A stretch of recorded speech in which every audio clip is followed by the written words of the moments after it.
Sabi sa psychology, difficult people are like mirrors. Madalas yung pinaka-naiinis sa iba, may koneksyon sa isang bagay na kailangan nating ayusin sa sarili natin. Imbes na puro stress lang ang maramdaman mo, subukang tanungin ang sarili mo.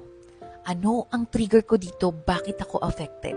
3 mindset shifts to handle difficult people without losing your peace. Number 1, some people are battles you don't need to fight. Minsan, ang best response ay walang response. Hindi mo kailangan patulan lahat ng negativity. Choose your battles wisely. Number 2, emotional distance. This is just as powerful as physical distance. Kung may taong paulit-ulit kang sinisira or binabagsak, hindi mo kailangan putulin ang relasyon agad.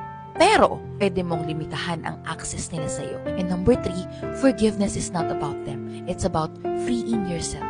Hindi mo kailangan makipagbalikan sa mga taong nanakit sa'yo. Pero, kailangan mong magpatawad para maging malaya. At tandaan, hindi natin makokontrol ang ugali ng iba. Pero makokontrol natin kung paano natin sila haharapin. Gusto mo bang matutunan how to handle difficult people? This book has some of the best lessons on handling them with wisdom and grace.